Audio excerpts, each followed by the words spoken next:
Halo semuanya, Assalamualaikum warahmatullahi wabarakatuh. Perkenalkan, nama saya Anissa Zaraskia dari Prodi Pendidikan Fisika dengan NIM 2405036005. Di video kali ini, saya akan menjelaskan tentang proposal penelitian ilmiah sebagai tugas video mata kuliah Bahasa Indonesia dengan dosen pengampu Ibu Nina Kwina Hadi Putri. Mari simak video selanjutnya. Masuk ke pengertian tentang proposal penelitian ilmiah. Di sini kita akan membahas tentang proposal penelitian ilmiah. Apa sih proposal penelitian ilmiah tersebut? Proposal penelitian ilmiah adalah dokumen tertulis yang berisi rencana atau usulan untuk melakukan sebuah penelitian. Proposal ini menjelaskan tujuan penelitian, latar belakang masalah, metode yang akan digunakan, serta hipotesis atau pertanyaan penelitian yang ingin dijawab. Tujuannya adalah untuk meyakinkan pihak yang berkepentingan seperti dosen, lembaga pendidikan, atau pemberi dana bahwa penelitian tersebut layak dilakukan dan akan memberikan kontribusi ilmiah yang berarti. Proposal penelitian juga harus mencakup kerangka teoritis, kajian literatur, serta rencana anggaran dan jadwal penelitian. Ada pula fungsi proposal penelitian ilmiah sebagai berikut. Pertama, panduan rencana penelitian. Proposal memberikan gambaran jelas mengenai langkah-langkah penelitian yang akan dilakukan, sehingga peneliti memiliki arah yang terstruktur. Kedua, meyakinkan pihak yang berkepentingan. Proposal bertujuan untuk meyakinkan pihak sponsor, pembimbing, atau institusi bahwa penelitian yang diusulkan ini bermanfaat, realistis, dan layak didanai atau dilaksanakan. Ketiga, mengidentifikasi masalah dan tujuan penelitian. Proposal menjelaskan masalah yang akan diteliti dan tujuan yang ingin dicapai, sehingga dapat memperjelas kontribusi ilmiah yang akan diberikan. Dan yang keempat, menyusun metode penelitian. Proposal memuat metode yang akan digunakan dalam penelitian, termasuk teknik pengumpulan data, analisis data, dan langkah-langkah yang akan diambil. Ada pula fungsi yang kelima, yaitu evaluasi kelayakan penelitian. Proposal digunakan sebagai dasar evaluasi apakah penelitian tersebut dapat dilaksanakan dalam batas waktu tertentu dengan batasan waktu, biaya, dan sumber daya yang tersedia.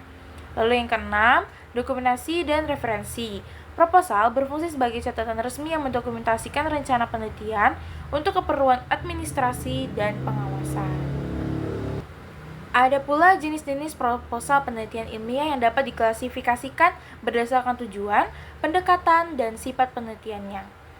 Pertama, ada proposal penelitian kuantitatif, berfokus pada pengukuran data yang dapat dihitung atau diukur. Penelitian ini menggunakan data numerik dan data statistik untuk menganalisis fenomena, biasanya digunakan untuk menguji hipotesis tertentu.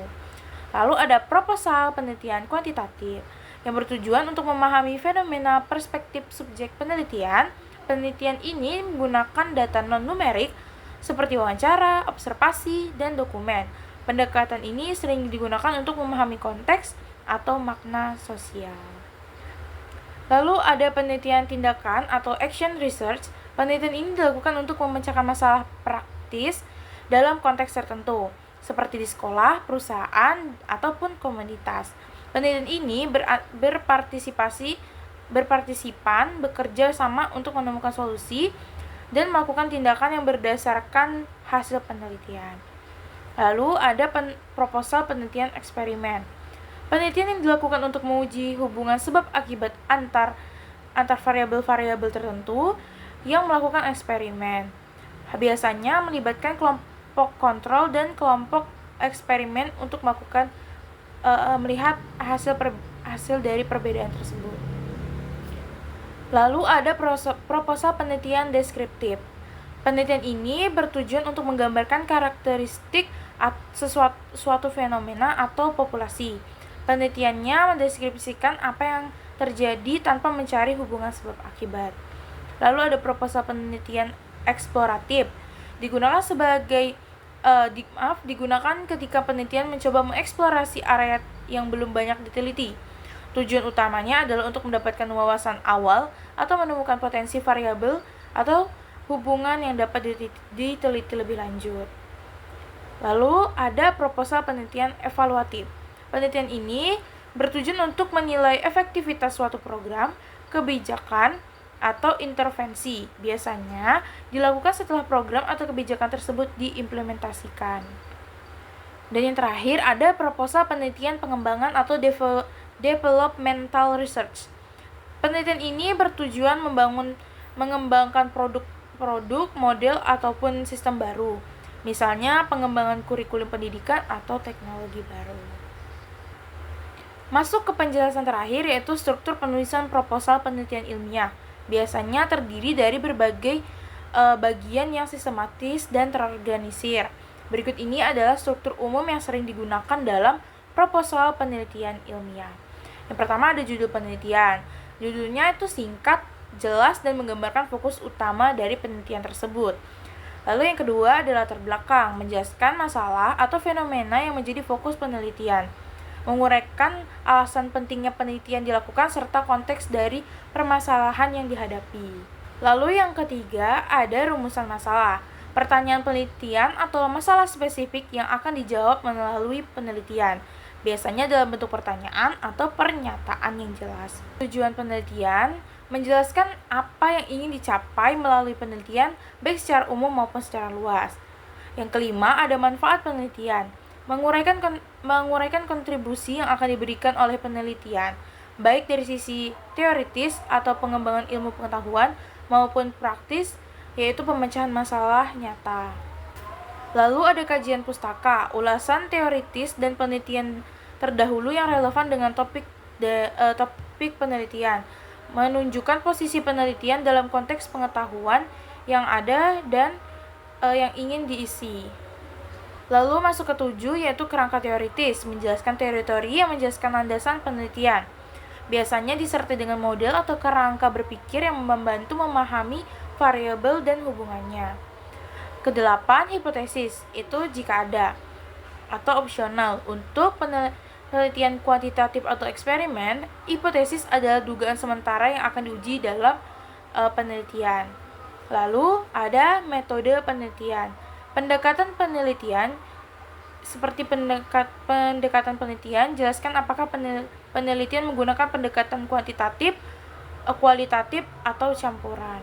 Ada pula yang ke-9 yaitu metode penelitian. Di metode penelitian ini ada pendekatan penelitian, desain penelitian, populasi dan sampel, instrumen penelitian, teknik pengumpulan data, dan teknik analisis data. Lalu yang ke-10 ada jadwal penelitian. Rincian waktu dan tahapan penelitian dari persiapan hingga penyusunan laporan akhir. Yang ke-11 ada anggaran penelitian jika diperlukan. Estimasi biaya yang dibutuhkan untuk melaksanakan penelitian, termasuk biaya material, tenaga kerja, hingga biaya operasional lainnya. Lalu, yang ke-12 ada daftar pustaka. Daftar sumber-sumber yang akan digunakan dalam menyusun proposal, mengikuti format penulisan yang telah ditentukan, misalnya menggunakan APA atau MLA. Dan yang terakhir yaitu lampiran jika diperlukan, berisi dokumen penting yang sebagai pendukung seperti instrumen penelitian, jadwal rinci, atau surat izin. Struktur ini dapat sedikit berbeda tergantung pada pedoman yang diberikan oleh lembaga akademik atau penyandang dana, tetapi umumnya mencakup elemen-elemen yang telah saya jelaskan tadi. Itu dia tadi penjelasan dari saya tentang proposal penelitian ilmiah. Semoga bermanfaat buat kita semua. Bye bye guys, see you.